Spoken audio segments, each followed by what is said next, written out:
pero no sabemos lo que somos capaces hasta que tenemos que hacerle frente. Hasta que finalmente nos fajamos y le hacemos frente. Y en la adversidad, ¿qué aprendemos? A sobrevivir, a mantenernos respirando, gente, que no es poco. El que no aprendió eso durante el 2020 no estuvo aquí. El 2020 nos enseñó que había que seguir respirando. No había otra prioridad. No era mantener ni la piscina, ni pagarle al jardinero, ni tener una mascota nueva, ni comprarse un bote, los que tenían dinero, o trabajar. Era mantente respirando. Caramba, que no es poco. Trata de respirar. Y apenas teníamos una complicación en los pulmones, ya teníamos un pánico. ¡Ay, me voy! Porque había que respirar. Mantente respirando. Mantente respirando significa tienes que atravesar esta situación, como decía el primer ministro británico Churchill, cuando estés atravesando el infierno, por el amor de Dios, sigue caminando. Nadie acampa en el infierno, tienes que seguir caminando. Dios podría haberle permitido a Abraham que se quedara en Ur, a Moisés que se quedara a vivir plácidamente en la corte del faraón como si fuera el príncipe Carlos en Buckingham. Podría haberle apartado a David de Goliat, que nunca se lo encontrara, a Sadrach, Mesach y Abednego del horno de fuego, a Daniel le podía haber quitado el foso de los leones, a Elías le podía haber evitado conocer a Jezabel, esa hermosa mujer, a Nehemías de la cautividad, podía haberle a Juan el Bautista evitado a Herodes, a Esther de ser amenazada, a Jeremías de ser rechazado, a Pablo de naufragar. Pero Dios utilizó todo ese crisol de pruebas, ese tamiz, ese colador, para producir en ellos perseverancia, resiliencia, carácter. Y permíteme ser brutalmente honesto, que no es lo mismo que bruto y honesto. Brutalmente honesto. Porque uno cree que hay que ser bruto y honesto y ofenden a todo el mundo. No, brutalmente honesto. Es un tema de semántica. Yo, como todo el mundo, detesto las crisis. No voy a hacer una apología en favor de las pruebas, yo las detesto. No tanto por lo profundo del dolor, sino por lo mucho que dure ese dolor. Yo sé que gracias a las crisis me imagino, que me he vuelto y me sigo volviendo más humilde, más sabio, más flexible, más comprensivo, porque eso producen las crisis. Pero a mí me deja un mal sabor de boca. No creo que haya alguien acá que diga, a mí me encantan las crisis, no creo. A menos que le guste que le peguen con un látigo y otras cosas. Pero si no, no. A mí no me gusta. Todo cristiano va a ser zarandeado. Ese no es el asunto. Muchas de las dificultades que nos enfrentamos son permitidas por Dios de manera deliberada, como un test, como un examen en el colegio. De manera deliberada. Nadie va al colegio y dice, uy, tropecé y me caí con un examen. No, es deliberado. El asunto no es si vamos a ser zarandeados, el asunto es cómo vamos a salir de ese zarandeo. En un momento Jesús ora por sus discípulos en Juan 17:15 y dice, no te pido que los quites del mundo, sino que los protejas del maligno. No pide que seamos sacados del mundo, Jesús, que nos ponga en una burbuja, en un invernadero, que nos meta en Neptuno, en Plutón, o que vivamos en una suerte de membrana plástica evangélica. Lo que pide es que Dios nos proteja en medio de las crisis que sí o sí vamos a vivir. Esto no lo pega nadie en la nevera ni en sus automóviles, pero en el mundo tendréis aflicción. Después dice, confiad, yo vencí al mundo, pero es una promesa, van a tener aflicción. Seremos zarandeados. Tenemos que saber qué va a suceder. Lo único que no sabemos cuándo va a suceder.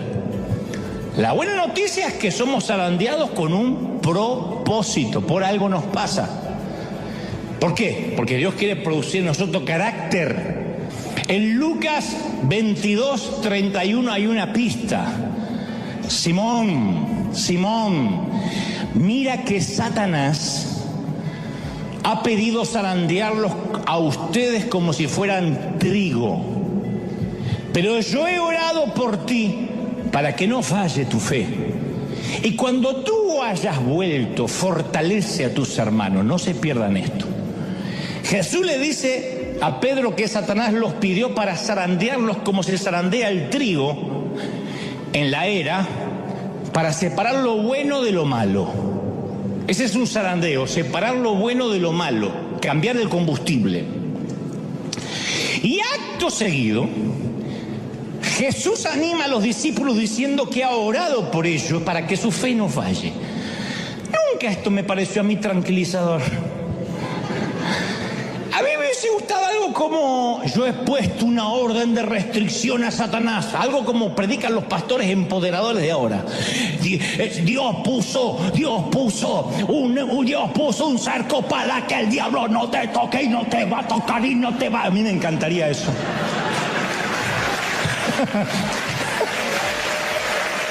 A mí me... Pero no es lo que dice. Jesús no va a poner una orden de restricción, no va a evitar el zarandeo. Y luego añade: cuando hayas vuelto, fortalece a tus hermanos. No dijo: si llegas a salir de esta, espero que por lo menos seas un fortalecedor. No vas a salir. O sea, deja claro que el zarandeo del enemigo está plenamente controlado y monitoreado por Dios. Siempre Dios tiene un plan. En otras palabras: Pedro, yo estoy orando por ti. He intercedido a mi Padre y hemos concluido en lo siguiente: vas a negarme 3 veces, vas a llorar, cuando llores te vas a arrepentir, cuando te arrepientas te vas a convertir en una roca, y sobre esta roca, sobre ese carácter voy a edificar mi iglesia. ¿Está claro? Chao, que la pases lindo. Notemos quién tiene el control. En Job 38:11 Dios dice que Él limita hasta las olas del mar. No es que, y el tsunami lo trajo el diablo porque quiso. Dice la Biblia, hasta aquí llegarás y no pasarás adelante, y hasta allí llegará el orgullo de tus olas. Dios le habla al océano. Esto significa que si Él controla hasta el océano, es que, aunque Satanás tenga un plan, tiene que pedir permiso. Jesús mismo lo explicó en Mateo 28:18. Dios me ha dado toda autoridad en el cielo, ¿y dónde más? Y en la tierra. Y esto lo prueba. Marcos 1:27 afirma: Él manda aún a los espíritus inmundos y le obedecen. O sea, no hay temporadas en que Jesús tenga más autoridad y temporadas donde Jesús tenga menos autoridad. El lobo no puede tomar la oveja sin el permiso del pastor, y el pastor solo va a permitir cierto ataque si el proceso a la larga valdrá la pena. ¿Estamos hasta ahí, sí o no? Entonces, ¿cuál es el propósito de la prueba de Pedro? Que vuelva y dé testimonio a la iglesia. Cuando vuelvas, confirma a tus hermanos. Jesús permite que Pedro sufra la prueba para que anime a sus hermanos. Entonces, nuestra dificultad, esta enfermedad de ahora, esta crisis, nos está preparando para ser una voz de aliento. Dios no quiere más una iglesia que finja poder. Quiere una iglesia que haya atravesado las pruebas, las crisis, haya tocado fondo y en el fondo haya encontrado roca y lo pueda contar. Allí está Jesucristo, hay roca. ¿Sí o no? Entonces, todo lo que necesitamos recordar, como dice 1 Corintios 10:13, es: vosotros no habéis pasado por ninguna prueba que no sea humanamente soportable. Y podéis confiar en Dios, que no dejará sufrir pruebas más duras de las que vas a soportar, de las que podéis soportar. Por el contrario, dice el apóstol, la prueba hará que seas más fuerte, y Dios proveerá la salida para que puedas soportar. Habrá un éxito, una salida al final. Entonces, la mayoría de los entendidos teólogos leen en Isaías 14:13 la descripción de la caída de Lucifer. Dicen que eso habla de Lucifer, yo lo creo. Dice: voy a subir hasta el cielo, en palabras de Lucifer. Voy a poner mi trono sobre las estrellas de Dios. Voy a sentarme allá lejos en el norte, en el monte donde los dioses se reúnen. Subiré más allá de las nubes más altas y seré como el Altísimo. No son palabras de Nabucodonosor, son palabras de Lucifer. Y debido a que trató de ser como Dios, cayó delante de Dios a través de la historia. Y él se ha pasado la vida tratando de convencer al hombre que haga lo mismo, que caiga. Esa fue la estrategia que usó para decirle a Eva: come de este fruto y seréis como Dios. No cambió. Es tan egocéntrico ahora como lo era entonces. Es tan necio ahora como lo era entonces. Es tan limitado ahora como lo fue entonces. No lo olvide, todos los ángeles son inferiores a Dios, todos. Dios es omnipresente, está en todas partes a la vez. Los ángeles no pueden estar en todas partes a la vez. No pueden reproducirse, son asexuados. De manera que los ángeles que cayeron nunca se reprodujeron, la humanidad siempre fue creciendo. Son demasiado pocos demonios para tanta gente. Por eso es muy petulante decir: anoche el diablo me atacó. ¿Qué te va a atacar el diablo si no sabe ni sabe dónde vive por ahí? No, son las obras de la carne, son tus consecuencias. Pero el diablo no puede estar en todas partes. Dios es omnipotente. Los ángeles tienen el poder que Dios permite que tengan. Dios es omnisciente, todo lo sabe. Los ángeles saben solo lo que Él quiere que les sea revelado. ¿Sí? Y Satanás es un ángel caído. Eso incluye a Satanás, es inferior a Dios. Y aunque los religiosos se rasguen las vestiduras, Satanás sigue estando al servicio de Dios. El diablo es tan siervo en su rebelión como lo era en los días de su obediencia. Por eso mismo Martín Lutero es el que puso este título. Martín Lutero llamó el diablo de Dios. Claro que el timador preferiría engañarnos y hacernos pensar que él es una fuerza independiente, con un poder ilimitado, pero él solo tiene el poder que Dios le permite tener. Él preferiría que nunca escucharas las palabras de Juan 4:4, vosotros sois de Dios, porque Él está en vosotros y Él es más poderoso que el que está en el mundo. Él, el que está dentro tuyo, es más poderoso. Alguien tiene que decir amén. Más poderoso. Entonces Dios quiere, ¿está claro cuál es la cadena de mando? Dios está al control.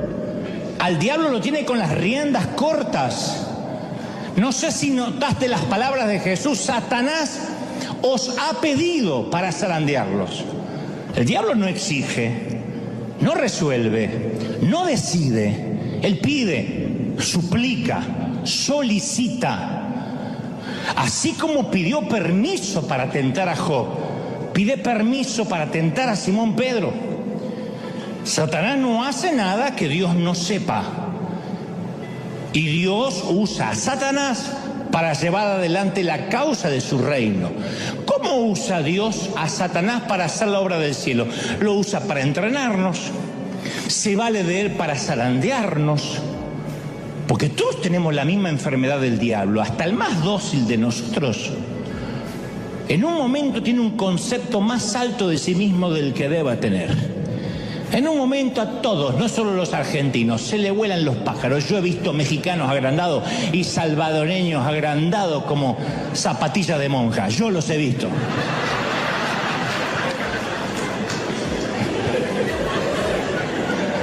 Tal parece que Pablo también. Porque uno va al currículum vitae del apóstol Pablo y claro, un encuentro personal cara a cara con Jesús resucitado, participante de visiones celestiales, apóstol escogido directamente por Dios, uno de los autores de la Biblia, sanó enfermo, viajó a través del mundo, escribió uno de los documentos más grandes de la historia. Pocos pueden igualar los logros de este prócer llamado Pablo. Y capaz que Pablo empezó a picarle el bichito y se empezó a autofelicitar. Y Dios, que ama a Pablo y odia el orgullo, lo protege a Pablo del pecado. Y obviamente, ¿a quién usa? A Satanás. Segunda de Corintios 12:7, por eso, para que yo no me creyera más de lo que soy, dice el apóstol, por tantas revelaciones maravillosas que tuve por haber ganado el campeonato del fin del mundo en Qatar. No sé si estaba eso, pero creo que lo hubiese mencionado.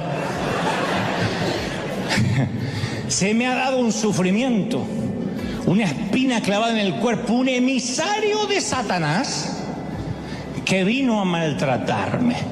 No se nos dice la naturaleza de su espina, pero se nos dice el propósito, el origen, para que Pablo siga siendo humilde. Un emisario de Satanás. El emisario pudo haber sido un dolor, una debilidad, una persona que le causaba aflicción, pero sí sabemos que ese emisario lo controlaba Dios. 3 veces le pedí al Señor, no dijo, me puse a reprender al diablo. 3 veces le pedí al Señor que me quitara el aguijón. Y el Señor me dijo, que te baste mi gracia, mi poder se perfecciona en tu debilidad. No te lo voy a quitar. El emisario estaba mandado por Dios, no te lo voy a quitar. Dios podía quitarlo, pero le dijo al emisario, te quedas ahí. Está descrito como un león rugiente que acecha para devorar a la gente. Y Pedro dice, resístanlo, en 1 de Pedro 5:9, resístanlo firmes en la fe, sabiendo que los mismos sufrimientos están siendo experimentados por sus hermanos en el mundo. Resiste. ¿Saben qué es resistir? Ignóralo, resiste, párate en la fe y dile, no tienes ninguna autoridad, tienes una correa así, una correa chiquitita. Las fauces del león están sufriendo. ¿Cuántos lo creen? Díganme amén. El diablo es un asesino por naturaleza, pero no puede decidir. Él cree que decide, no decide. El don de la vida y la muerte es algo que solo maneja Dios. Deuteronomio 32:39, mirad que yo soy Él, fuera de mí no hay Dios. Yo mato y doy vida, dice el Señor. Yo hiero y yo sano, y no hay quien libre de mi mano. Ese es nuestro Dios. Santiago 4:13. Vosotros que decís, mañana iremos a tal lado o a tal lugar y pasaremos un año y comerciaremos comerciaríamos, o como se diga. Comercializaremos, muy bien, y obtendremos ganancias. No sabéis lo que traerá mañana. ¿Qué es tu vida? ¿Eres niebla que aparece por poco tiempo y desaparece? En lugar de eso tienes que decir, si Dios quiere, viviremos aquello. Si Dios quiere, haré tal cosa. Nunca dijo, si Satanás quiere. Si Dios no quiere, yo no lo voy a hacer. Si esta noche llego a casa, es porque Dios me llevó a casa.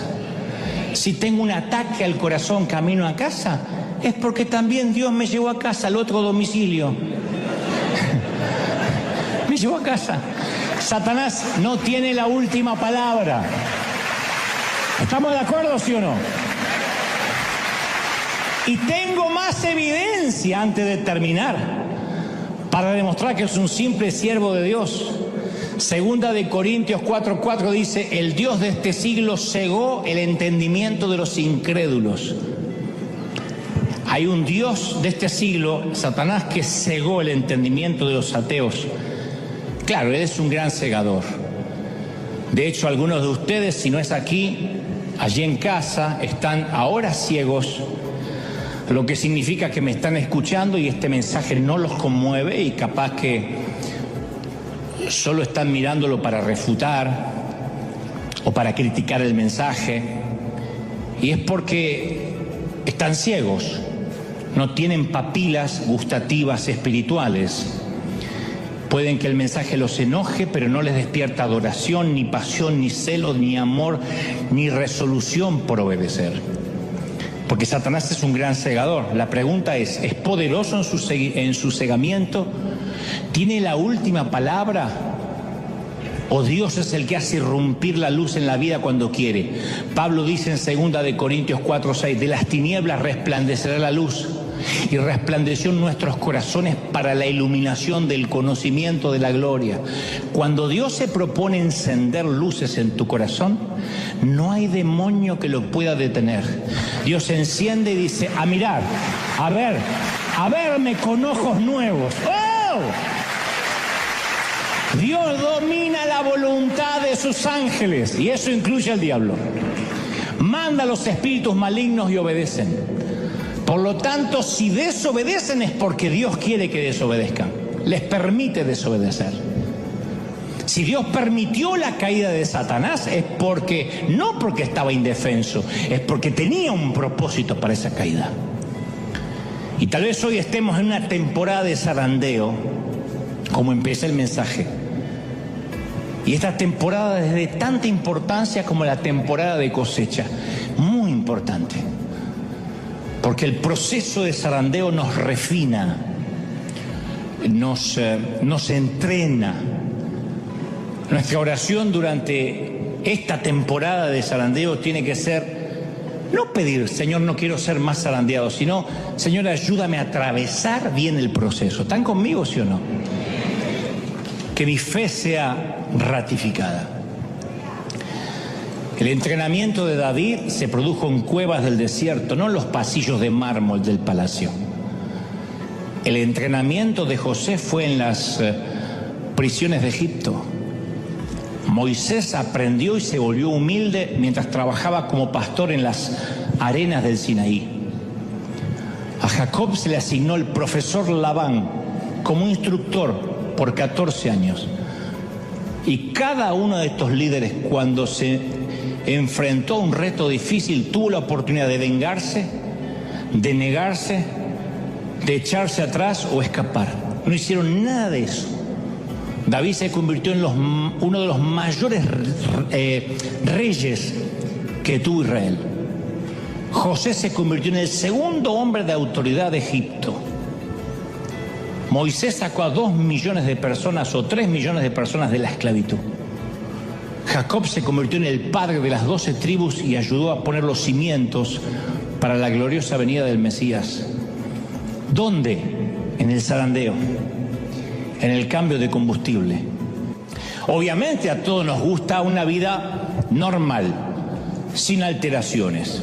Pero a todos, sin excepción, en algún momento nos llega una temporada de crisis.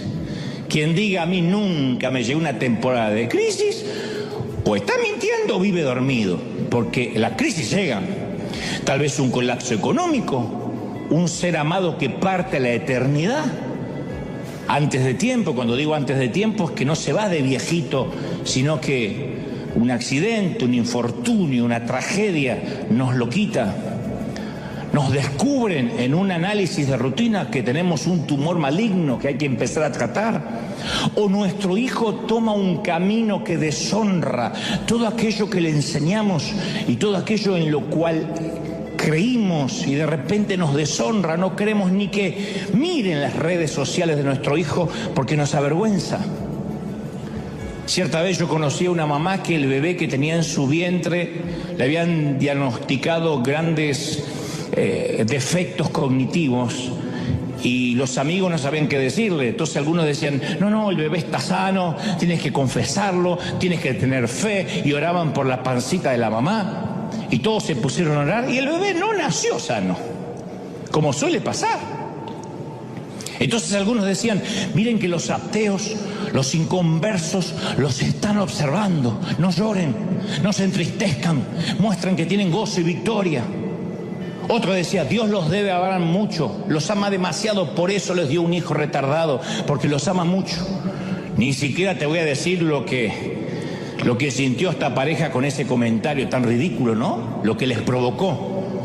Pero terminaron por ignorar los comentarios de todo el mundo y decidieron unirse como pareja más que nunca, a crecer a través de su íntimo, de su dolor íntimo, de su dolor privado, de su propio dolor que nadie podía de afuera opinar. Hoy ellos afirman que no renunciarían a ese crecimiento maravilloso que tuvieron como pareja, como familia, por tener un hijo más saludable, no lo cambiarían. Y no lo dicen como resignados. Ellos dicen que esa experiencia los hizo mejores personas. Sacó la mejor versión de sí mismos. Claro, a nadie le gusta ver a un hijo enfermo, o con una minusvalía, o limitado. Pero cualquier crisis, sea lo que sea, nos lleva a un embudo, a una pregunta. ¿Sobre qué puedo edificar mi vida de manera que las circunstancias no me roben la felicidad?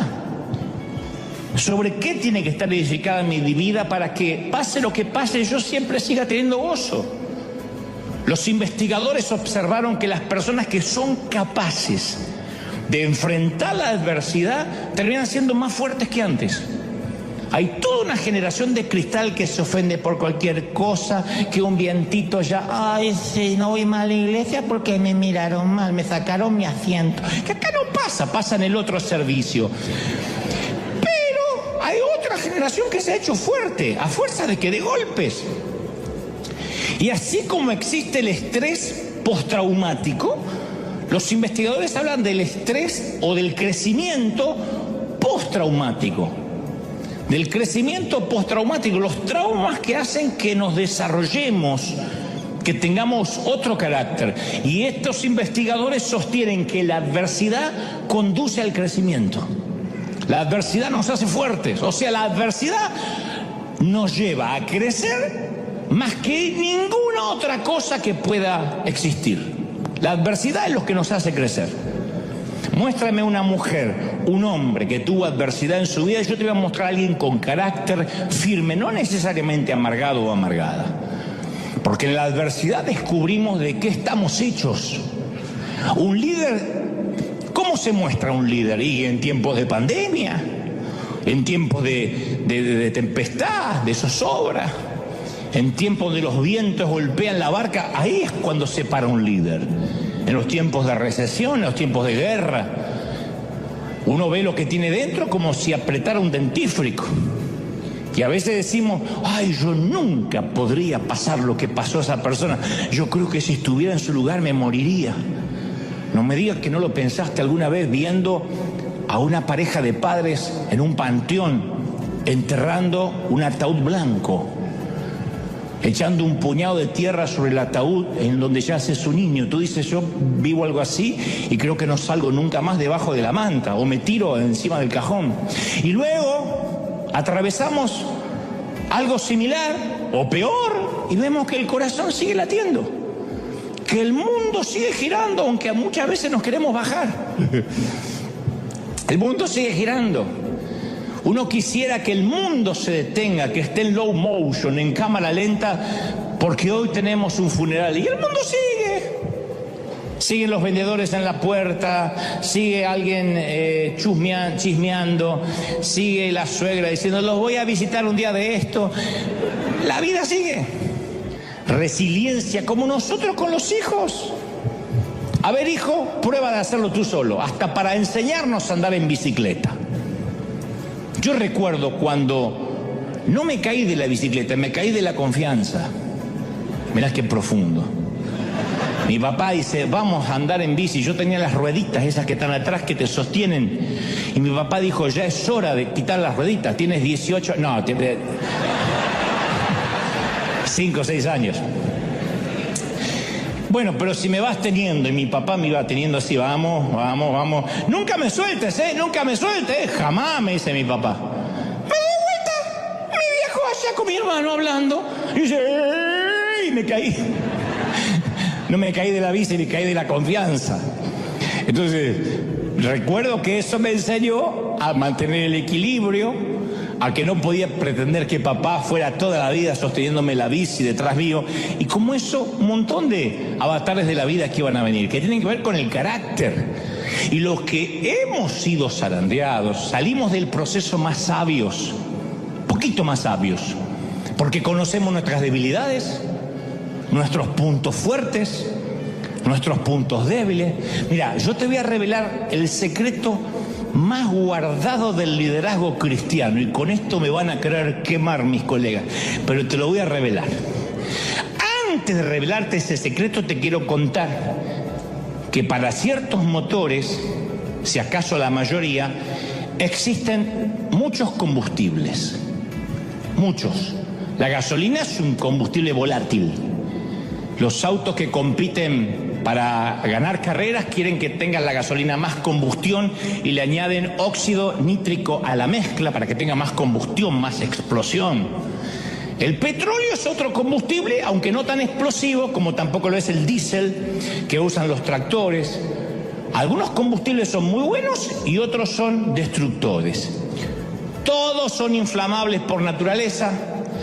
Todos producen cantidades incalculables de energía, porque hay algunos que van destruyendo el motor por dentro y le van acortando la vida cada vez que lo encienden. Por eso los motores de los autos que corren carrera tienen que ser rectificados continuamente, cambiados continuamente, porque los va comiendo por dentro. Y este es el secreto más guardado del liderazgo cristiano. Cuando comenzamos a servir al Señor, no todos usamos el mejor combustible. Por ejemplo, algunos usan un combustible llamado codicia, que puede mover a una persona y a un ministerio completo por años. Su gasolina es la codicia: quiero más, quiero una iglesia más grande, quiero más dinero, quiero más autos, quiero más vacaciones. Hay otros combustibles como la inseguridad, el orgullo, el espíritu de competencia, la necesidad de reafirmación, que me vean, el que dirán. Y esas cosas pueden mantener a los líderes en pie algunos años, pero no logra producir en ellos carácter ni mantenerlos hasta el final. Son los que preguntamos por ellos y ya no sabemos más. Están 2 años, 5 años, 10 años en el mejor de los casos y después no nos enteramos más de ellos. Porque la gasolina los consumió por dentro porque no era la correcta. Filipenses 1:15 dice: algunos a la verdad predican a Cristo por envidia y por contienda, dijo Pablo, otros de buena voluntad. Pero algunos tienen como gasolina la envidia. Algunos salen a predicar todos los días por contienda. Me voy a parar tras el púlpito a atacar a aquel pastor. Y predican. Y la palabra no vuelve vacía y algunos son tocados, pero su combustible los va corrompiendo por dentro, los corroen. Y algunos son tan poderosos, esos combustibles, que los líderes los sacrifican todo en el altar que ellos mismos crearon en su ego, a su ego. Y los va consumiendo. Ahora, todos queremos servir a Dios, pero en el fondo, todos en algún momento hemos usado diferentes tipos de combustibles. O sea, dentro del plan de Dios, el diablo es un simple servidor, nos guste o no, le guste o no. Digo nos guste o no porque hay algunos religiosos que no les gusta darle mucho poder al diablo. Ahora, convengamos que el diablo no quiere ser servidor de Dios.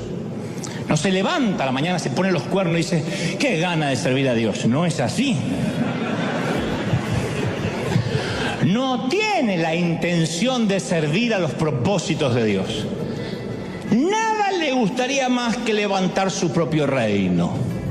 Pero no puede.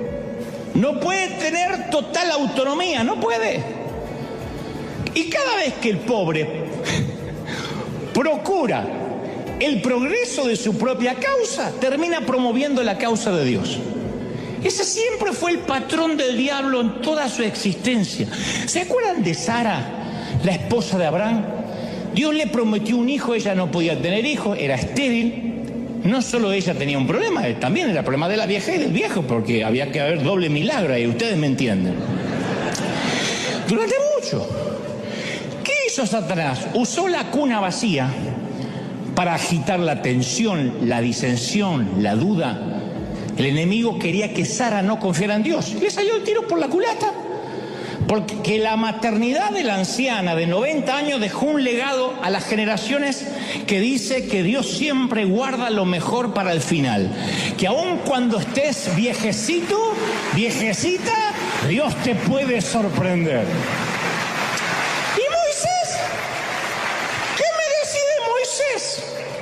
Satanás y sus hordas celebrando el día que el joven príncipe tuvo que huir de Egipto.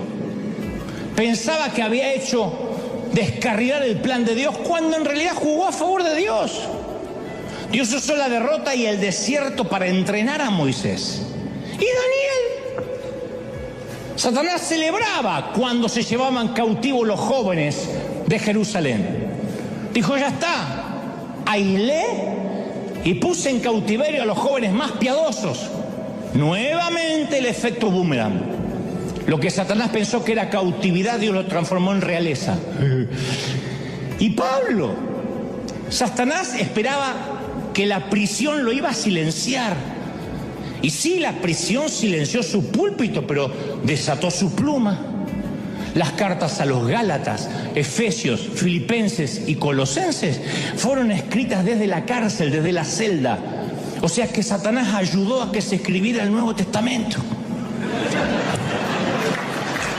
El ganso ayudó a que se escribiera gran parte del Nuevo Testamento. Pedro es otro ejemplo. Trató de desacreditar a Jesús, Satanás, haciendo que Pedro lo negara. Y el plan resultó al revés. Porque en vez de ser un ejemplo, Pedro, de hasta dónde puede caer una persona, hoy es un ejemplo de hasta dónde Dios puede extender su gracia. Entonces, cada vez que Satanás arma un plan, le termina explotando en la cara. El diablo es el coyote de la Warner Brothers. Cuando se lo imaginen, quiero que siempre a partir de ahora lo vean como el coyote. No lo vean con alas rojas, con cara de suegra. No, tiene la cara del coyote. Desgarbado, comprando marca Acme. ¿Te acuerdas los intentos fallidos del coyote de la Warner para atrapar al Correcaminos? Y sus productos marca Acme. Porque deja en claro Dios quién es el que dirige la tierra. Satanás puede pavonearse todo lo que quiera, pero Dios es el que tiene la última palabra. Entonces, durante toda la vida, el enemigo hizo el papel del coyote. 2 veces, la Biblia solo 2 veces corre la cortina del espacio y el tiempo y se nos permite echar un vistazo a la apuesta más tonta de la historia. Satanás era un ángel, Lucifer, que no se contentó con estar cerca de Dios. Él quería estar por encima de Dios. No estaba satisfecho de adorarlo, quería su trono. Y según Ezequiel tenía una belleza sin comparación. Ezequiel 28:12 dice, tú eras modelo de perfección, lleno de sabiduría, de perfecta belleza. Estabas en el Edén, el jardín de Dios, adornado de toda clase de piedras preciosas y caminabas entre las estrellas. Tu conducta fue perfecta desde el día que fuiste creado hasta que apareció en ti la maldad. El tipo caminaba pechito de paloma como un argentino por las nubes así. Era una mezcla de Ronaldo con el talento de Messi. Y las ganas de Chicharito. Y tanto Ezequiel como Isaías, describen al ángel más hermoso que cualquier criatura, sin embargo, más necio que cualquier otro ser que haya vivido. Porque el orgullo fue su caída. Pero tengo que decirte, Satanás ha pedido para zarandearte.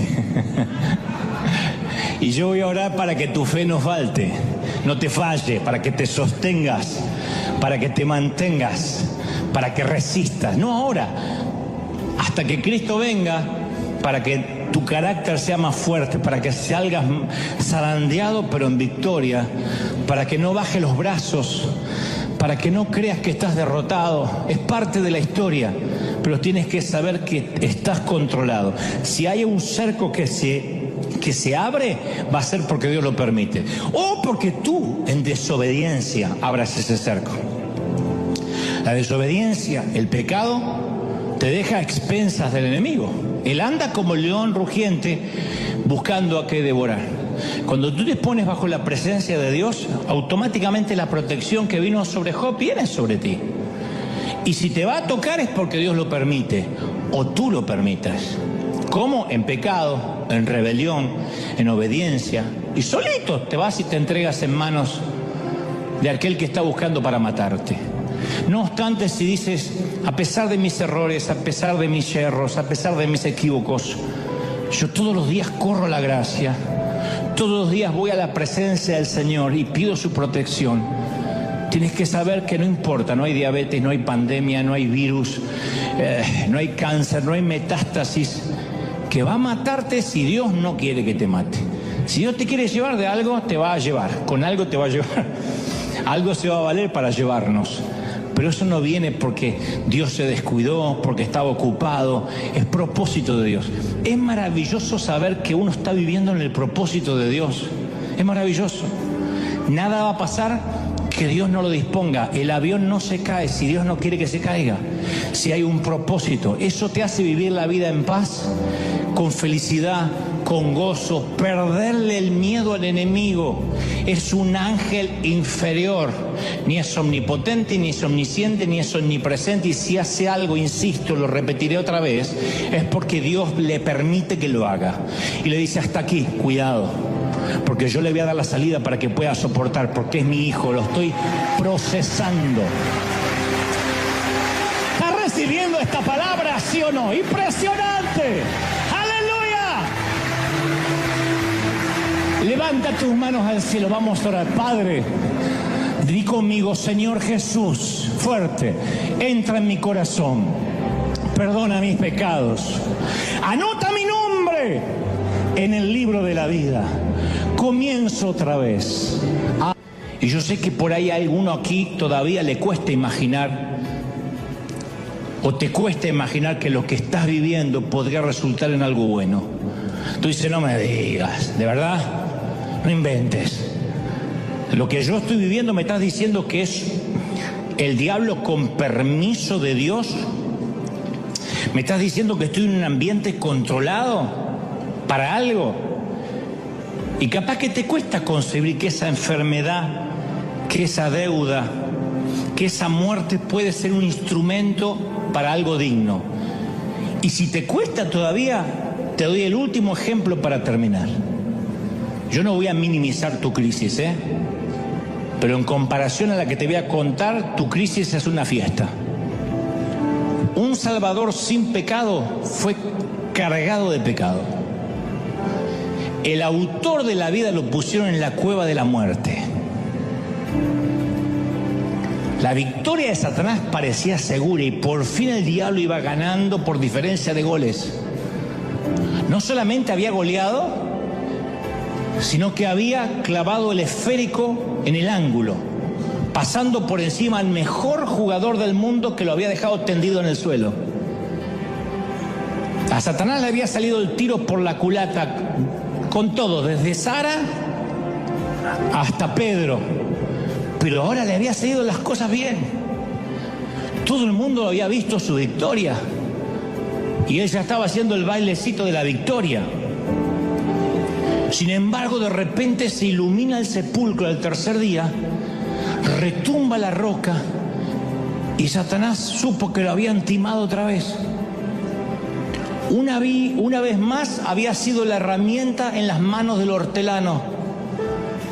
Aunque un día se rebeló, el pobre desgraciado nunca dejó de ser el diablo de Dios. ¿Te imaginas cómo pierde la autoridad con sus ángeles? Porque dicen, jefe, cada vez que usted hace algo sale al revés. Se pasó todo el tiempo pensando que había derrotado el cielo y en realidad lo había ayudado. Dios quería probar su poder sobre el pecado y la muerte y fue exactamente lo que hizo. Y adivina quién lo ayudó. ¿Quién crees que instigó a Judas para que lo entregue? A los fariseos para que pidan la cruz y a los romanos para que lo ejecutaran. ¿Quién fue? ¿Quién crees que ayudó? El otro siervo, el viejo coyote, el legendario el coyote, trabajó para Dios en el gran plan de salvación. Y una vez más al coyote le explotó la dinamita en la cara. Solo que esta vez el cielo no es que logró algún gol en la mínima diferencia. Esta vez el diablo de Dios hizo un autogol, un gol en contra, y le dio al cielo nada menos que el campeonato para el resto de toda la historia. El otro siervo siempre está al servicio de... Alguien tiene que celebrar y aplaudir por eso. Alguien tiene que aplaudir más que eso. ¡Aleluya! Vamos, celebra, celebra, celebra al Rey. Si crees que esta palabra te tocó, dale un aplauso glorioso al Rey. Celebra, celebra, celebra al Rey de Reyes. ¡Aleluya! He aquí Dios nos dio toda autoridad. ¿Tú lo crees? ¿De verdad que lo crees? Mi esperanza, mi sueño, mientras Dios me daba este mensaje, era decirte, no que el diablo no existe, porque caramba que existe, pero es un ángel inferior y está controlado por Dios. Y cuando te pones bajo la cobertura de Dios, Satanás va a hacer lo que Dios le permita que haga. No tengas temor. La enfermedad va a avanzar hasta donde Dios diga. La muerte va a llegar si Dios quiere llevarte a casa. Si no, no. ¿Estamos de acuerdo, sí o no? No hay nada más poderoso que tu Dios. No hay nada más poderoso que el Señor de señores. Alguien tiene que creerlo, ¿sí o no? ¡Aleluya! Amén. Ahora mantén las manos en alto. Quiero orar por todos. ¿Cómo te ama el Señor? ¿Cómo te ama príncipe del Señor? ¿Cómo te ama princesa? ¿Cómo no te va a amar si en sus manos te tiene esculpido? ¿Cómo te ama el Señor? Padre, he transmitido lo que creo me has dicho que diga a este tu pueblo, a este tu ejército, a estos tus obreros de primera línea. Y ahora, Señor, sella con tu espíritu esta palabra. Todos orando, todos clamando al Señor. Diga, Señor, yo quiero que esta palabra se selle en mi corazón. Te vas a ir de aquí viendo a un Dios poderoso y a un débil coyote pidiendo permiso. Y eso abrirá los ojos. Y eso te traerá una nueva dimensión de fe, una nueva dimensión de espíritu, una nueva dimensión de espiritualidad. Padre, ahora sopla del norte, del sur, del este y del oeste tu gloria como nunca antes. Yo proclamo, yo declaro que los mejores días están por venir, que tu bendición es mayor, que tu gloria es mayor, que hay gloria aquí en casa. Estoy orando por los que miran ahora, de otras partes del mundo, de Asia, de África, de Europa, de Oceanía. Ahí está el Señor, ahí está sosteniéndote. No te entregues, mami, no te entregues, papá. Hijo, no baje los brazos, dice el Señor. Yo estoy contigo. No te entregues, vamos, levanta la mano y comienza a clamar. Somos miles aquí y yo estoy queriendo que nos unamos juntos, unánimes, clamando, pidiendo, Señor, gloria de eterna venga sobre nosotros, unción eterna venga sobre nosotros, corriente del Espíritu sopla, corriente del Espíritu derrama tu gloria, tu presencia. Yo sé que vienen tiempos nuevos, tiempos de gloria, cosas que ojo no vio, ni oído yo, ni han subido a tu corazón. Yo lo creo, yo lo declaro, yo proclamo tu bendición. Vamos, levanta las manos al cielo una vez más y dile, Señor, recibo esta palabra. Uy, te hace libre esta palabra, te quita la cautividad de la mente. El Señor te hace libre. Recibe. Estás viendo no solo a Dios, sino hasta al enemigo con ojos nuevos. Y cuando ves al enemigo con ojos nuevos, dice, no tengo de qué preocuparme. Si hay alguien con temor porque ha abierto puertas, dile, Señor, yo me meto bajo tu cobertura. Tu sangre me cubre ahora, tu gracia me alcanza, tu sangre me cubre, y me cubre en el hospital y en el panteón y en casa y en el campo y en la ciudad y en mi salida y en mi entrada. Viva donde vivas, te sana el Señor, te toca el Señor, te bendice el Señor. Padre, he transmitido a este tu ejército lo que me has dicho que diga, y soy libre de esta palabra. Quede sellada, atada a su cuello, escrita en las tablas de sus corazones. Lo creo, lo declaro. Di conmigo, Señor Jesús, me voy libre, fuerte, de la cautividad del enemigo. Estoy bajo tu protección.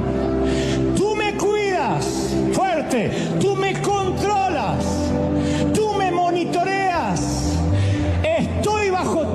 tuyo. Estoy bajo tu protección. Amén, amén y amén. Gloria al Señor. ¡Hay gloria, mis queridos! Dale ese aplauso al Señor, al Rey de Reyes. ¡Hay gloria, gloria, gloria! ¿Cuántos se van bendecidos? Celebra, celebra, celebra al Rey. ¡Aleluya! Chao, gente. Hasta el domingo que viene. ¡Que Dios te bendiga! Chao, chao, chao, chao. Chao, bendecido. Chao, chao, bendecido. Chao, chao, bendecido. Chao, chao, bendecido. Chao, chao, bendecido. Chao, chao, bendecido. No te asustes por la noche, porque la noche es para descansar. Te dicen cosas tales como deja la luz encendida y tú dices no, hay que apagarla. No, pero tengo miedo. No tengas miedo, la noche se hizo para descansar. Si fuiste niño, en algún momento dijiste cosas como no quiero que se haga de noche, no me gusta. Como que las ganas de jugar continúan a pesar de que el físico no nos da más. Si fuera por nuestros niños más pequeños, ellos no tendrían noche nunca, no descansarían nunca porque dicen, oh, otra vez hay que dormir. Mientras que algunos adultos depresivos admiran, sueñan, ambicionan la cama con esperanza. Los niños no quieren saber nada con ir a la cama y entonces uno le tiene que decir que los tiempos de oscuridad son para que descanses. En términos espirituales, creo que los términos de oscuridad, los tiempos de oscuridad, los tiempos de zozobra, de quietud, también nos preocupan porque sentimos como que Dios se aleja de nosotros.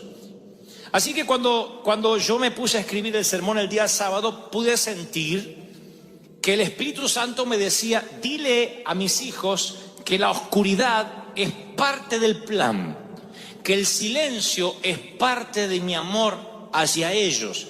No es un sermón popular, no es algo que despierta muchos amén, pero es algo que tiene que ver con la vida real.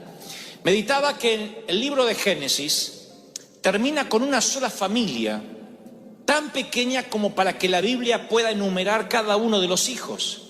Y luego vamos al libro de Éxodo, que es el segundo libro del canon bíblico, y comienza con una muchedumbre de israelitas que trabajaban como esclavos bajo el hostil faraón. Hay una brecha entre la primera familia, que tiene unos cuantos hijos, y de pronto la muchedumbre que trabaja como esclavos bajo el faraón en Egipto. En ningún lugar del relato se escribe lo que sucedió en los 4 siglos del medio. Hubo 400 años entre el último capítulo de Génesis y el primero de Éxodo. 400 años es casi el doble del tiempo de la existencia de los Estados Unidos en el mundo. 4 siglos donde el cielo, por alguna razón, se cerró o permaneció callado. Luego de ese silencio, de esa oscuridad, no hay registro de lo que pasó. ¿Qué hizo que esa primera familia de Génesis deviniera o terminara en esclavos sirviendo a Faraón? No hay una revelación, hay revelaciones históricas, pero no bíblicas, respecto a cómo llegaron hasta ahí. Pero allí están, son una muchedumbre, sirven como esclavos, y ahí en Éxodo aparece Dios, después de 4 siglos de silencio. Entonces, ¿por qué hace silencio el Señor? ¿Por qué a veces despliega su poder y hay momentos que por 4 siglos hace silencio? ¿Por qué? Porque creo que el silencio tiene que ver con su amor. Salmo 121:4 dice, he aquí, no se adormecerá ni dormirá el que guarda a Israel. Silencio no significa que Dios esté durmiendo. Silencio no significa que Él te deje de amar. No hay cosa más hermosa cuando alguien te dice, aunque no podamos estar juntos, porque no sé, el amor de tu vida está al otro lado del océano, tú dices, pero igual yo estaré pensando en ti. Miraré la luna a la misma hora. Oh. ¿Por qué? Porque no se adormecerá mi amor, aunque no estemos juntos, aunque no me oigas, dice el Señor, yo te sigo amando. Salmos 3:5 dice, yo me acosté, oigan esto para los chicos y para los grandes, me acosté y dormí. Pueden agregar, y ronqué como un hipopótamo. Y desperté, porque Jehová me sustentaba. ¡Aleluya! ¿Saben lo que es que te sustenta? Que duermes y te tiene en la mano. Es maravilloso. Su palabra indica que aunque estés descansando, el plan de Dios para tu vida continúa avanzando. Hay una gran cantidad en la Biblia de sucesos que se dan la victoria, empieza la victoria en medio de la oscuridad. Porque a veces uno cree que Dios descansa durante la noche. Ay, me acuesto con este problema y hasta mañana no lo retomo. Tu abuela, porque el Señor sigue. No, tu abuela no lo retoma, pero el Señor sí. El Señor dice, para mí no hay noche. Tienes que descansar. Tú descansa.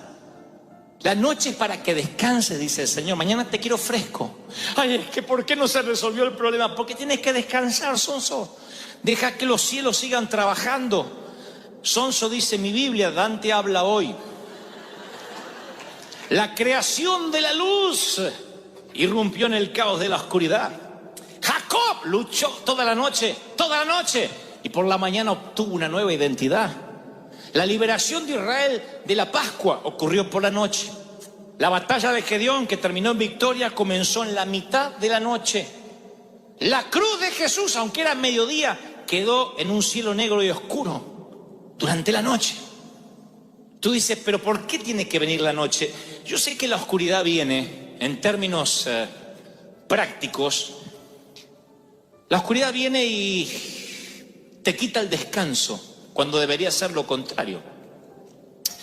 No hay sueño que te repare del dolor. Te agotas emocionalmente, te drenas espiritual y físicamente.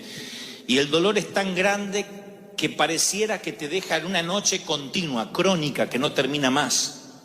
Y la oscuridad llega a veces por algún acontecimiento que no esperamos.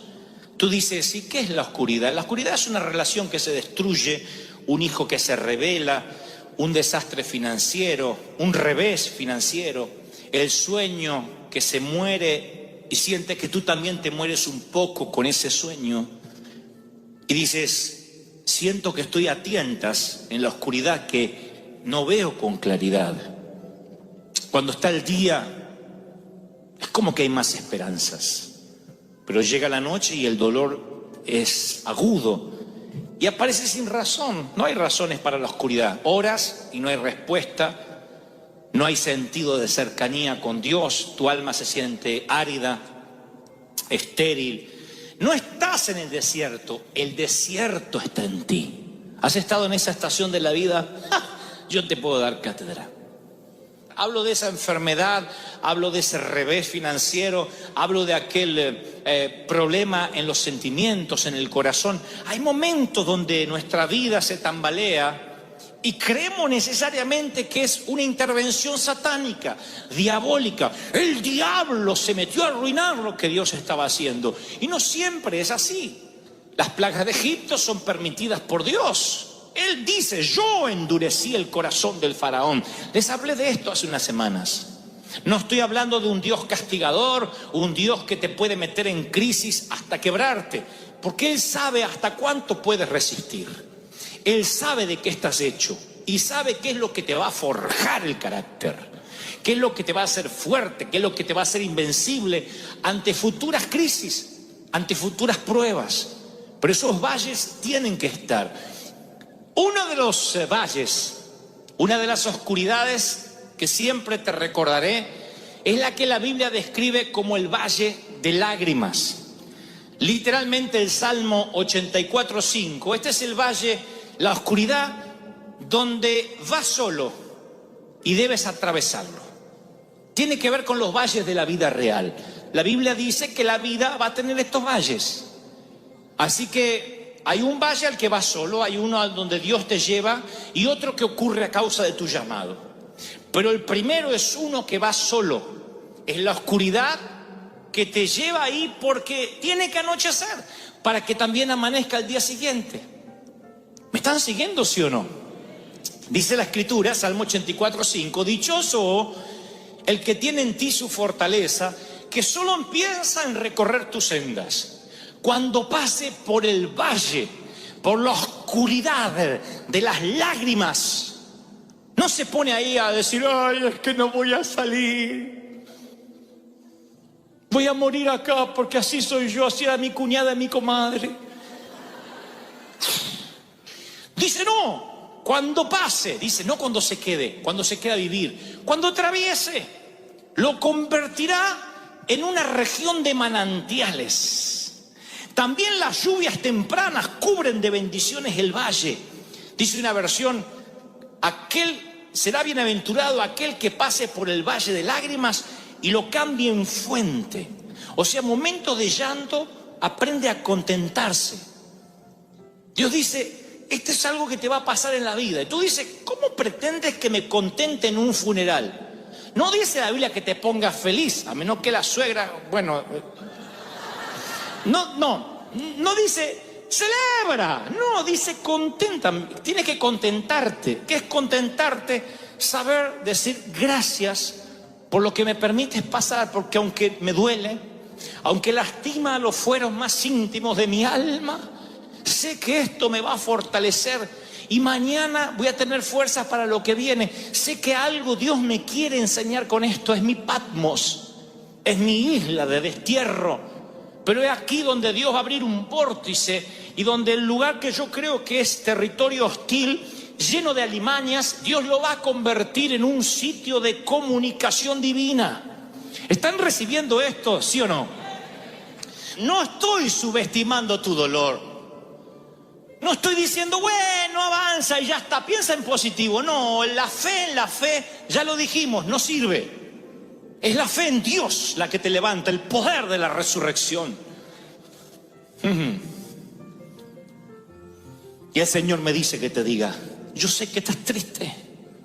Es el mismo Señor que lloró ante la noticia de la muerte de su amigo Lázaro. El Señor que lloró en el huerto de Getsemaní. Él sabe lo que son las lágrimas. No es un Dios del Olimpo mitológico, esos Sansón, Zeus, que parecen ser superhéroes que nunca lloran. Él es alguien que lloró y que entiende las lágrimas, pero te dice, te he dado esperanza y esta oscuridad va a pasar, sea la que sea, la económica, la espiritual, la familiar, va a pasar. Porque pensamientos de bienestar tengo para ti y no de mal. Oigan, lo diré otra vez. Me perdí muchas horas, meses y horas de mi infancia y mi adolescencia preocupado por cómo sería mi vida adulta.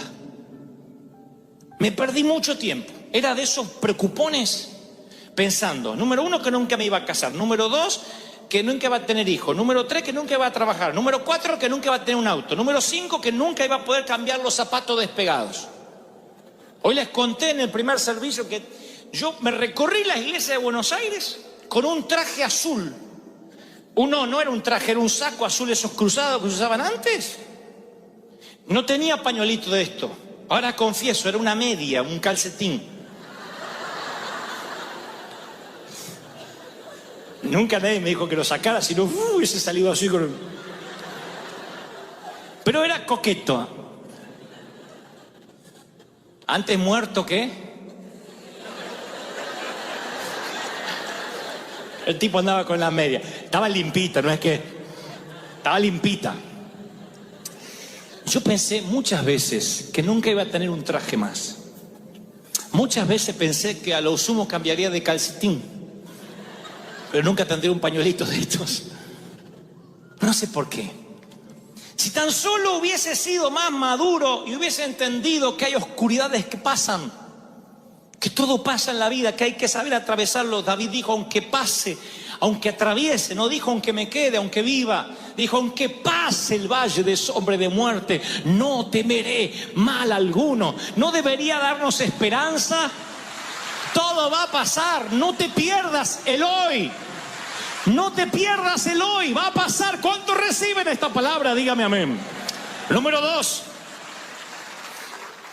el valle de la muerte. Porque el primero de las lágrimas te toca ir por la vida real, pero el número 2 es la oscuridad que tiene que ver con la muerte. Y tú dices, wow, ese no me gusta. ¿Cuándo es que voy a ir ahí? Cuando Dios te lleve. No a la presencia, cuando Dios te lleva al valle de muerte. La Biblia narra que Ezequiel dice, la mano de Dios no es la mano del diablo. No sé por qué metemos al diablo en todo lo que no nos gusta. Cualquier cosa, el diablo. Me enfermo, es el diablo. Me duele acá, es el diablo. Tu esposa dice, viene mamá, el diablo. Bueno, ahí puede ser el diablo, ¿no? La mano del Señor vino sobre mí y su espíritu, oigan, me llevó en medio de un valle de huesos. Fíjense que hoy diríamos, bueno, este hombre está ahí porque se equivocó, perdió la brújula, el propósito, no vive en victoria. Veo que dice el espíritu me llevó a un valle de huesos secos. Es el espíritu que lleva a Juan al destierro, a Patmos, a una isla de 6 por 9 millas, una roca en medio del mar Egeo. Es el espíritu. Es el espíritu el que pone a Cristo en la cruz. Y nosotros a veces atravesamos esos valles de muerte. ¿Qué tiene para decirnos el valle de huesos secos? A veces Dios nos lleva a sitios, a territorios hostiles, y te lo diré así, llámese un trabajo lleno de inconversos, una casa con un cónyuge que no conoce a Dios. Y uno se pregunta, Señor, ¿por qué hay tantos sitios donde yo podía estar? Pero dice el profeta, me hizo pasearme entre los huesos, y había muchos huesos que estaban secos, y me dijo, hijo de hombre, ¿podrán revivir estos huesos? Y yo dije, Señor, tú lo sabes. Cuidado con lo que respondes, porque a veces Dios te dice, ¿tú crees que tu hijo, rebelde, cabezón, que sale al padre y al abuelo, puede ser un siervo mío? Ay, no conoce a mi hija. Bueno, va a seguir un hueso seco. ¿Tú crees que puedo cambiar a tu cónyuge? ¿Tú crees que puedo sacar? Bien, dijo la hermana, amén. ¿Que puedo sacarte de las deudas? ¿Tú crees? Hay a veces que Dios nos pregunta. Van a ver que cuando el Señor hace milagros, siempre pregunta. Ve a un ciego y le dice, ¿quieres ser sano? Parece una preguntonta. Es como cuando uno se cae y te mira a alguien y dice, ¿te caíste? No, siempre me revuelco hasta ahora en el césped.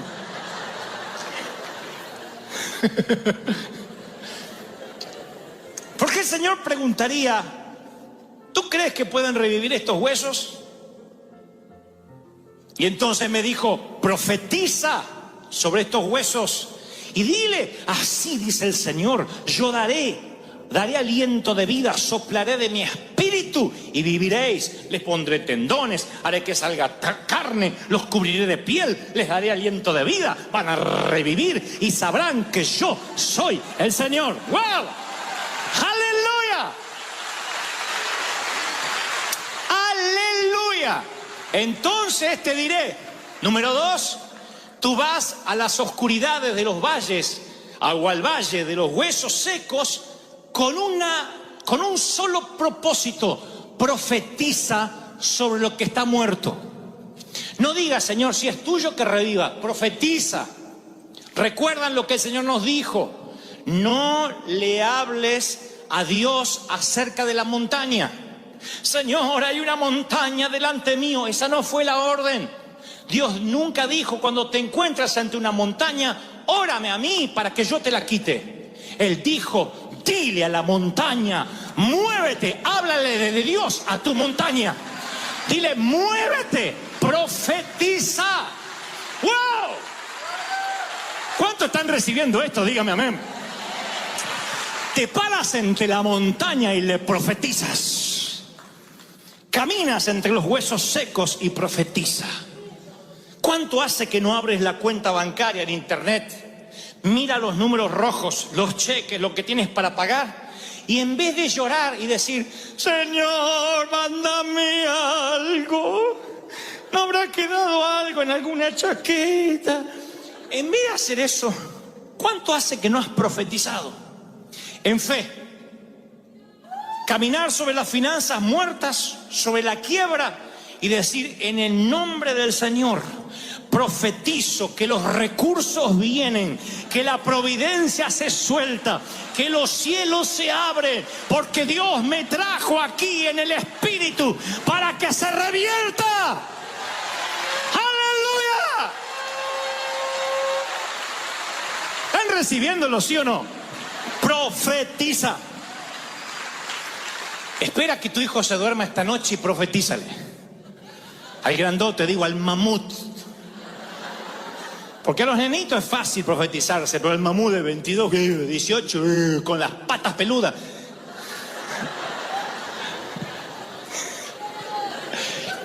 Ponle la mano sobre el mamut. Mientras que duerma, ni se va a dar cuenta, va a ser así. Y tú dile: profetizo.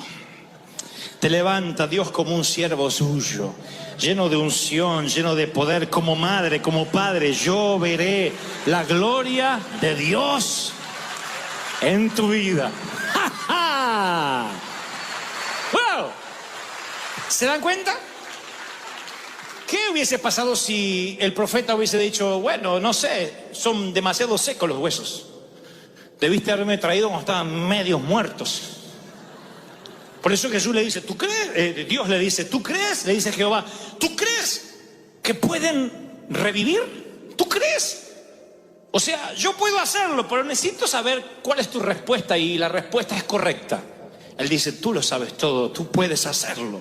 Y así ocurre el milagro. Debes profetizar para salir de tu segundo valle de la oscuridad. Y luego, para finalizar, hay otro. Es el menos popular, pero sé que muchos de ustedes han estado allí, me lo ha mostrado el Espíritu Santo. El primero es el valle de la vida real, el valle de lágrimas, tiempo de reír y tiempo de llorar. Y ese valle de lágrimas hay que convertirlo en fuente, aprender a contentarse a pesar del dolor. El segundo tiene que ver con lo muerto, lo que parece que no va a resucitar, y allí no opera la fe preventiva, sino la fe de resurrección, la fe que transforma lo que va camino a lo pútrido, lo que va camino a la entropía, a pudrirse, a transformarse en algo que está vivo. Y lo tercero es el valle que viene a causa de la unción. Tengan atención a esto, porque por desconocer esto es que nos convertimos en un evangelio fácil, liviano, playito, donde cuando viene el primer problema se nos va el llamado a cualquier lugar. Tienen todo el llamado para servir en Uganda, en la India, acá y allá. Viene el primer problema, o van a Uganda y tienen que hacer equilibrio en el agujerito del baño y dicen: Dios no me llamó para esto. Extraño mi trono blanco.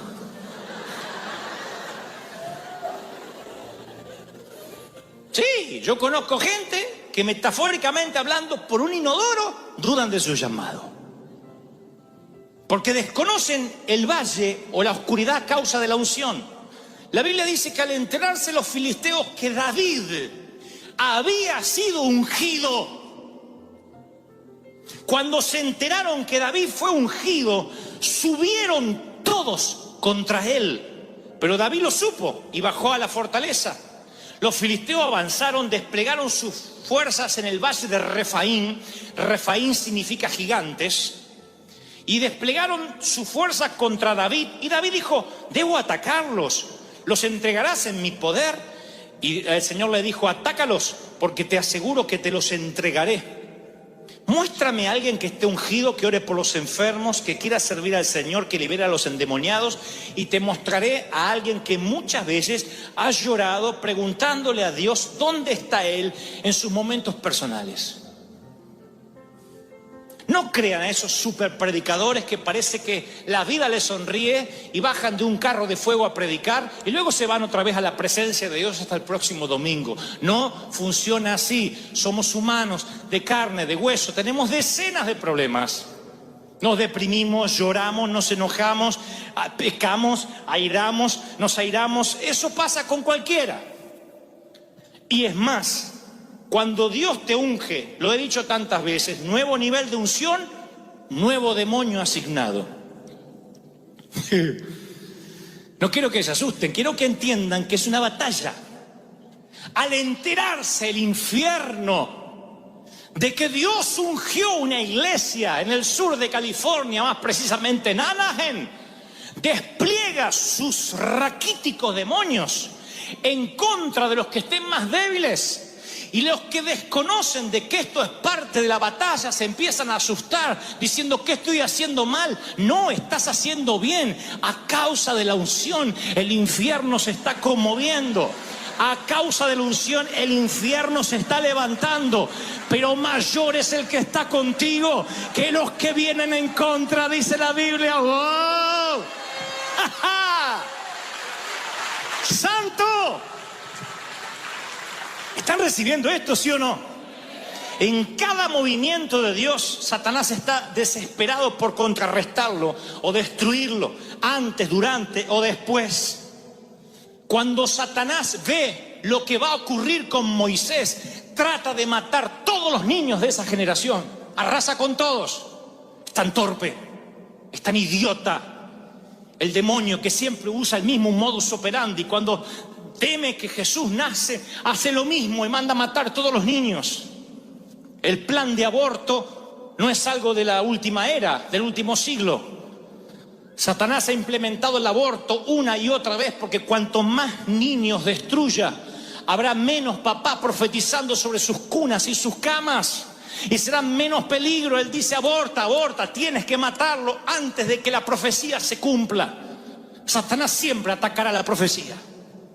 Y cuando hay una profecía sobre la iglesia, vendrán los ataques. Y tú dices: ¿y cómo haré para soportar el embate? Sencillo, tienes que saber que esto es parte del negocio.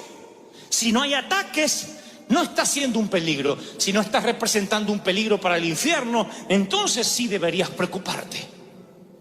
Pero si tienes ataques, si Satanás se quiere levantar una y otra vez, tienes que saber que cuando él huele la profecía es porque lo que Dios determinó se va a cumplir, se va a hacer. No hay posibilidad que el plan aborte. Se va a hacer. ¿Están recibiendo esta palabra, sí o no? Cuando el enemigo se levanta es porque es más grande lo que Dios va a hacer. Aunque el enemigo venga como río, el Espíritu de Dios levantará bandera, va a plantar bandera, dice la Biblia. Aunque venga, aunque quiera arrasar. ¿Están recibiendo esta palabra? ¡Ja, ja! ¡Aleluya! ¿Reciben algo más? Digan conmigo: algo más, quiero algo más. No importa si estás en el valle de lágrimas o el de los huesos secos, o el valle a causa de la unción que reposa sobre ti. Nunca creas que Dios te abandonará en ninguno de los tres. Nunca, jamás. Es más, les daré esta revelación por la misma ofrenda. Y los siervos del rey de Siria dijeron: el Dios de Israel solo es Dios de montes, de montañas. Por eso siempre nos vencen. Esto dijeron los sirios. Si hacemos que ellos bajen a la llanura, al valle, ahí los vamos a vencer. Pelearemos con ellos en campo raso y los vamos a vencer porque su Dios es Dios de montes y Dios de montañas. Satanás dice: este es un creyente de domingo. Vienen a recibir la palabrita y se van. Pero Dios no está con ellos los lunes, ni los martes, ni en los valles, ni en las crisis. Y cuando el enemigo se atreve a decir esto, hay una palabra que debes saber. La Biblia narra que Dios se ofende. Dios, cuando oye lo que los sirios dicen, dice: vino pues el varón de Dios al rey de Israel y le dijo: por cuanto los sirios han dicho Jehová es solo Dios de montes y no de valles, es solo Dios de día y no de oscuridad, dice Dios: yo te voy a entregar toda esta multitud de enemigos en tus manos para que conozcan que también soy el Dios de los valles. ¡Oh!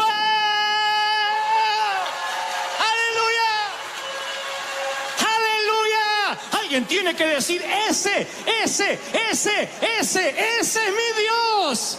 Dios de los valles. Vamos, aplaudan, celebren, hay algo está pasando, algo está ocurriendo hoy. La gloria de Dios está aquí hoy. No encuentro en las Escrituras otro episodio que refleje tanto lo que a veces nos toca pasar en la vida.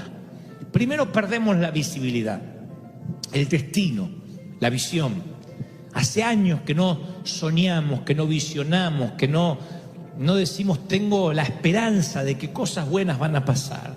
Después sentimos un frío en el alma, metafóricamente hablando, una sensación de vacío, de desdén, sentimos ansiedad. A eso se suma que no tenemos ganas de hablar con nadie, queremos nada más que salga el sol. Se confluyen todos los elementos para hacernos sentir tristes.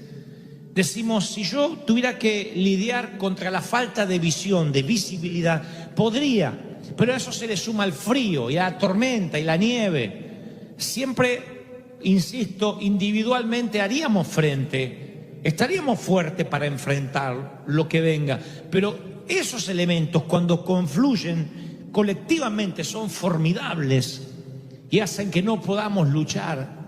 Estás impaciente, quieres salir, no puedes manejar tantos frentes a la vez. Así que regresemos a la historia de Pablo, el naufragio de Pablo o el presunto naufragio de Pablo.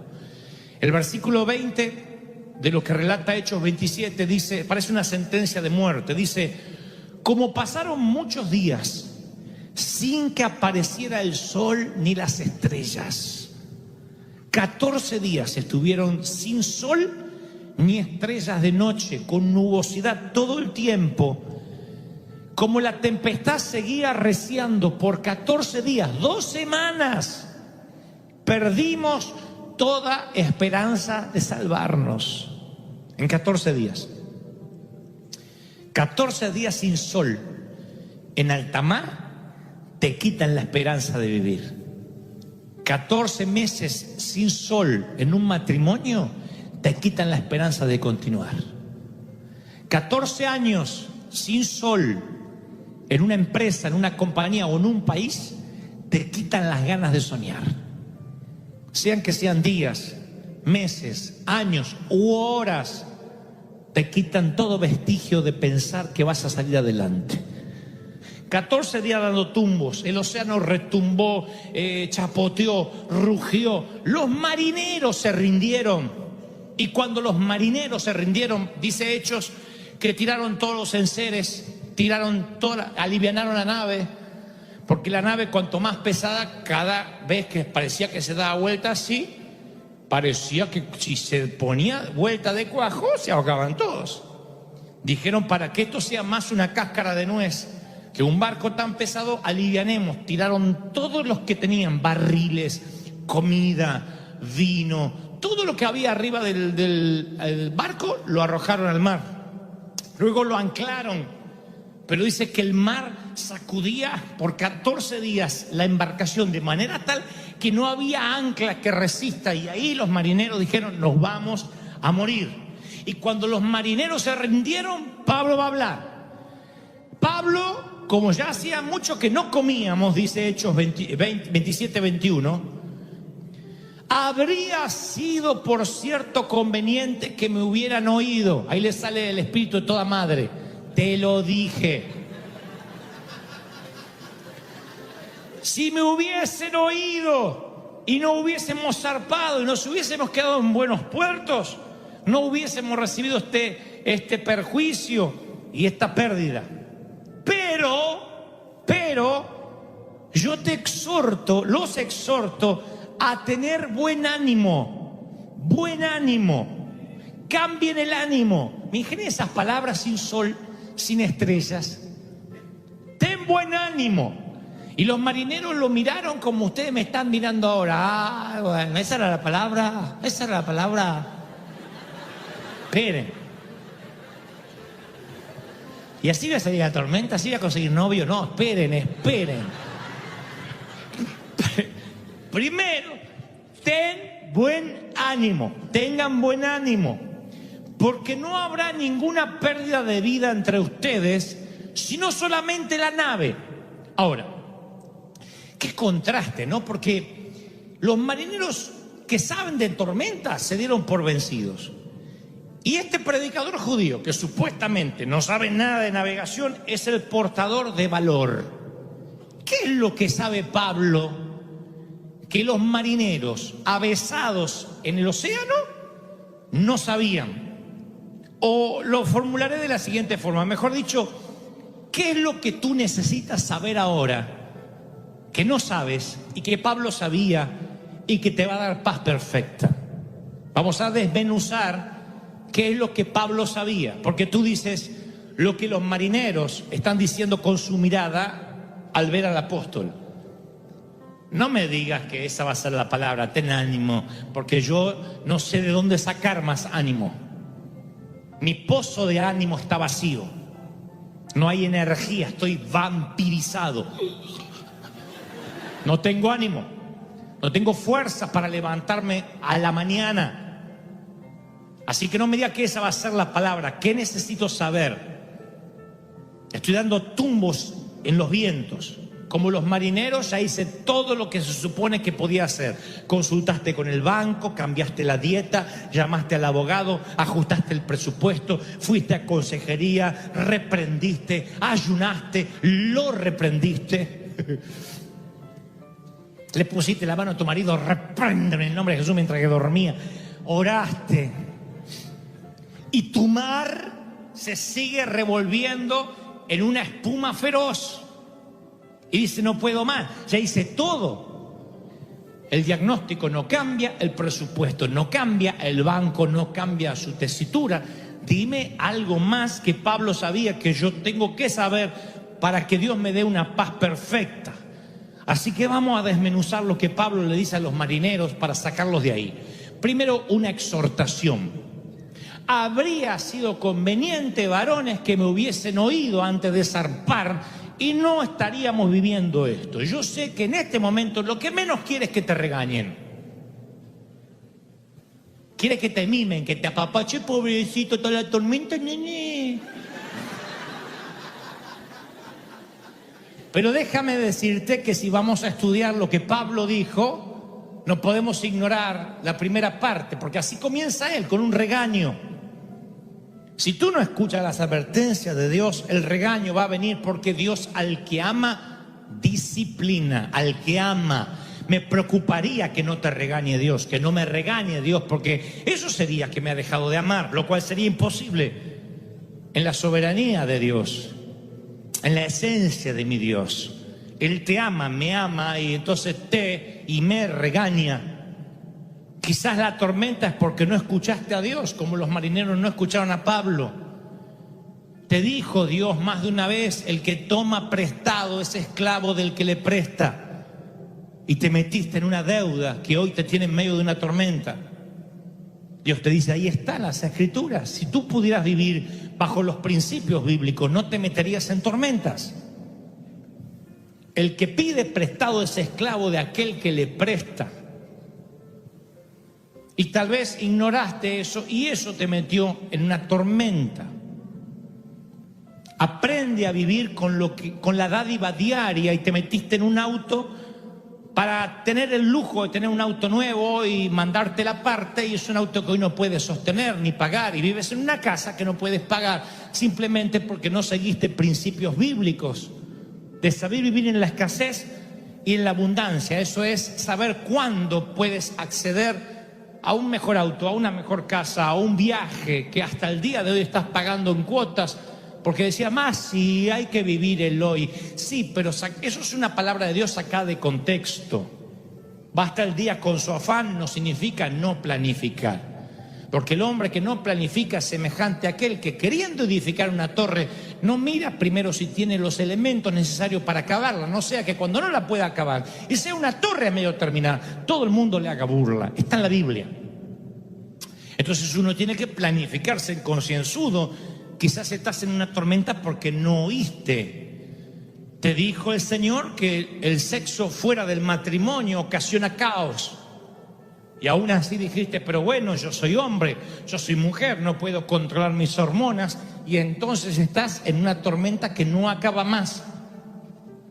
Porque no solo entregaste tu cuerpo, sino tu alma e hicieron añicos con tu corazón. Y alguien abusó de lo más preciado que tenías, tu inocencia. Y hoy estás en medio de una tormenta por no escuchar las advertencias. Te advirtió el Señor que no abrieras las puertas de tu casa para el chisme, que tuvieras el valor para decir: no, yo acá no quiero escucharte más hablar mal de nadie porque me hace mal a mí. Tira tu basura o tu diarrea verbal ahí, en ese tacho verde de reciclado, pero no aquí en mi mesa. Y no tuviste el valor y hoy estás envuelto en una tormenta de culpa. Así que siempre que estamos en una tormenta, Dios primero nos dará una exhortación. Si alguna de estas cosas te describe, entonces recibe la reprimenda de Dios. Estás en la tormenta, tienes que saberlo por tu salud mental. No es que Dios le agrada retarte, pero por tu salud mental y emocional tienes que saber que muchas de las tormentas en las que estás metido no es culpa del diablo. Pobre diablo, que a veces no tiene nada que ver.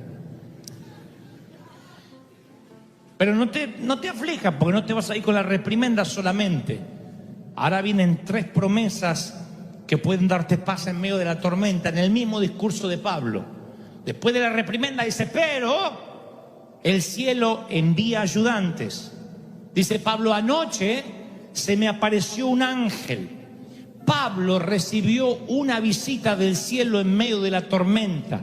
Y si Pablo recibe una visita del cielo en medio de la crisis, es porque tú también la vas a recibir en medio de la tormenta. Se me apareció un ángel. ¡Aleluya! Dice Hebreos 1:14: todos los ángeles son puestos al servicio de Dios, enviados en ayuda de quienes quieren recibir la herencia como salvación. Los ángeles trabajan para Dios, no trabajan para ti, pero son enviados.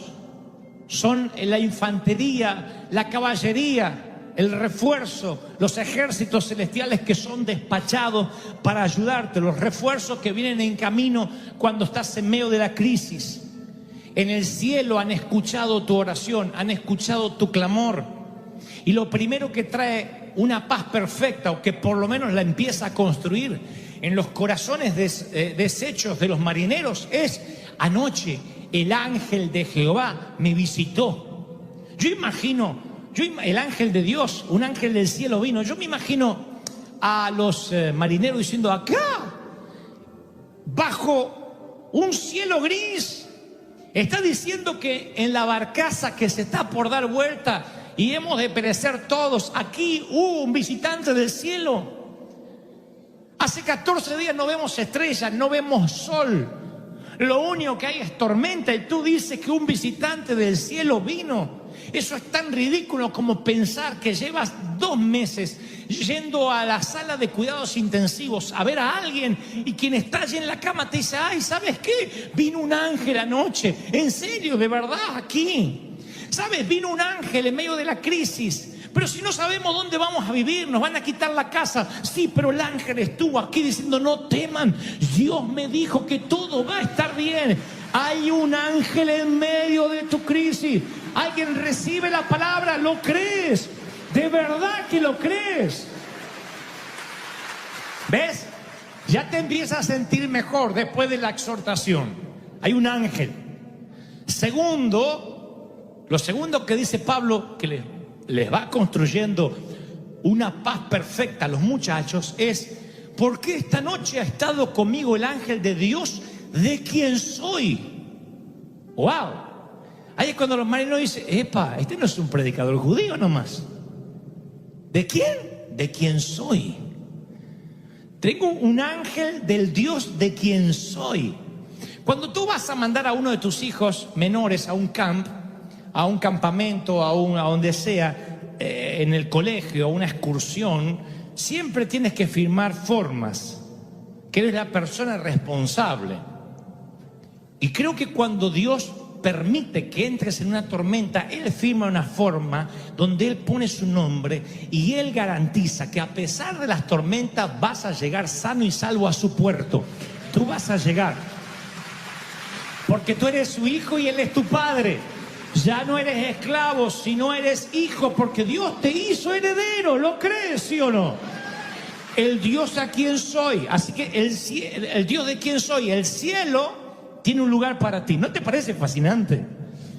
Luego dice, esta noche ha estado conmigo el ángel de Dios, de quien soy y a quien sirvo. ¿A quién sirvo? Dios le dijo a Pablo que lleve el evangelio a Roma y aún no había terminado la misión, así que Pablo sabía que no se podía morir. Pablo dijo, no me puedo morir, porque Dios, cuando me subió a esta travesía, me dijo, vas a ir a llevar el evangelio a Roma. No es que Dios cambió de planes ahora. Y como yo tengo una misión, el barco no se puede hundir. Y quiero que sepas esto, aunque parezca algo infantil, tú no vas a vivir un día menos de los días que ya dispuso Dios. Parece una tontería, pero quiero que mastiquen y lo dijeran. Tú no vas a vivir ni un día menos de los días que ya dispuso Dios que vas a vivir. Dice la palabra en Salmo 139, 16. Yo no había vivido un solo día cuando tú habías decidido cuánto tiempo iba a vivir y lo habías anotado en tu libro. Lo único que tú y yo podemos hacer es cambiar la calidad de tus días y de mis días, pero no la cantidad. Los mensajes que Dios trae cada domingo acá es para cambiar tu calidad de vida hasta que Cristo venga, pero no la cantidad. No nos corresponde a nosotros cambiar la cantidad. Dios sabe cuántos días vas a vivir. Y si Dios tiene un trabajo para ti, Él te va a mantener vivo hasta que lo hagas. Yo te prometo que las aguas no te anegarán, dice Dios. Yo te voy a sacar de ahí. Es un proceso, no mueres en la tormenta, no naufragas, no termina ahogado tus días. Lo recibes, aleluya. Bueno, pero lo que dice Pablo empieza mal y termina también un poco mal, porque dice, esto les pasa por no hacerme caso. Pero tranquilos, el ángel de Jehová, el ángel de Dios, me visitó anoche. El ángel del Dios al quien soy y a quien sirvo, y me dijo que no habrá pérdidas de vida. Solo perderemos el barco. Solo la nave. Te dicen, bueno, pues si sabes que te vas a morir, ¿qué te importa el barco? Pero vamos a mirar finito lo que dice acá Pablo, porque no es fácil perder el barco. Una vez que ya sabes que salvas tu vida, sientes alivio, pero después también quieres el barco. Siempre. Ese barco puede ser tu matrimonio, tu cuerpo, tu salud, tu empresa. Y gracias a tu barco, convengamos, te has mantenido a flote. Y ahora sin tu barco sientes que te vas a hundir. Y entonces te sientes mal. Dice, bueno, salvé la vida, pero no tengo barco. Y esta palabra va para los mismos que hace un momento dije, estás en una tormenta y tenían miedo a morir. Ahora tú dices, bueno, ok, el ángel está conmigo, tengo una misión, no me voy a morir. ¿Y por qué perdí la casa? Porque a veces los barcos se pierden en las tormentas. Porque Dios nos quiere enseñar a tener paz perfecta con o sin barco. A saber que vamos a llegar a destino con o sin barco. Tú puedes no tener una casa, vivir de prestado y sin embargo tener paz. O podrías tener una casa, pagar un mortgage y no tener paz nunca, porque una casa donde hay rencillas, donde hay rencor, no abunda la paz, y lo que quieres, como dijo Salomón, es preferible comer un mendrugo de pan en paz que tener un manjar en una mansión con una mujer rencillosa o con un hombre rencilloso. Entonces a veces creemos que la paz es la seguridad, tener el auto pago, no tener crédito. Si el dinero trajera la paz, entonces tendríamos aquí seminarios de economía, no de Biblia. No es esa la paz. El Señor dice, se perderá el barco. A veces por malas decisiones, por no escuchar una reprimenda, perdemos los navíos. Los perdemos. ¿Qué otra manera Dios tiene para enseñarnos dependencia divina si no es a veces dejarnos sin barco? ¿Cuándo es que aprendemos a confiar en Dios? ¿Cuando tenemos dinero? No. Si tú tienes un problema de baja estima, esto lo dije muchas veces y lo diré otra vez porque a veces lo olvidamos. si tú dices, yo lucho con la baja estima, sáname, Dios no te va a elevar la estima, va a mandar gente para que traten de dañar tu estima, para que tú la fortalezcas. Recuerden que cuando uno se da una vacuna, la vacuna es nada más que un concentrado de la enfermedad de la cual quieres combatir. Entonces te inyectan esa misma enfermedad en una baja dosis para que subas tus defensas, suba el umbral del dolor.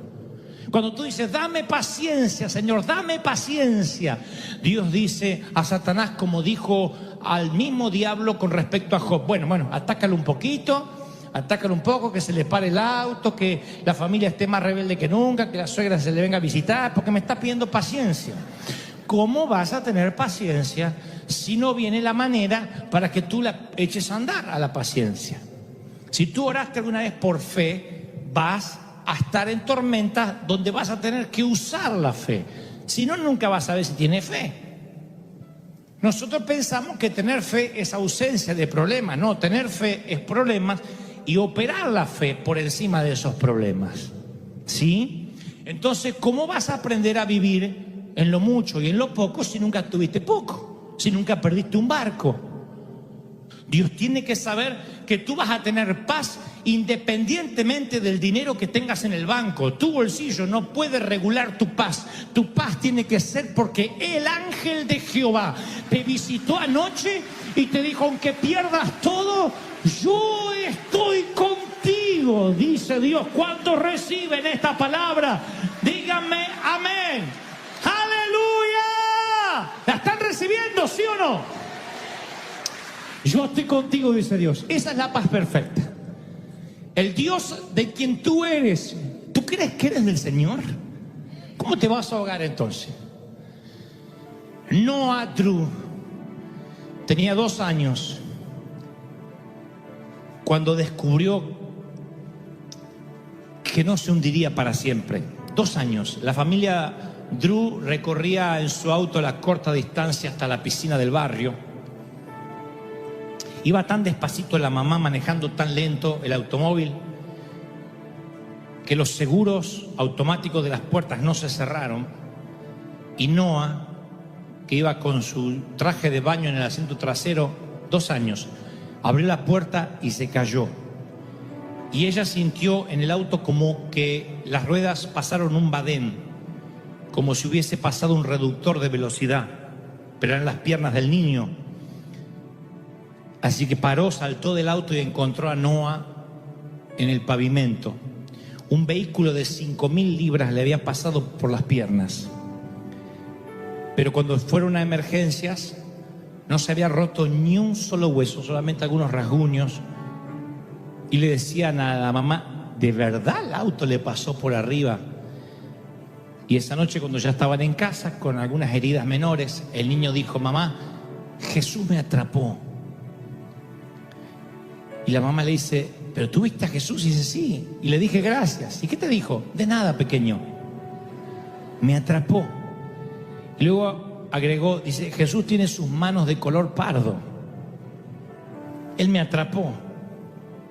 ¿Y no hablaste nada más? No. Le dije, gracias. Y me dijo, de nada. Y me dejó allí.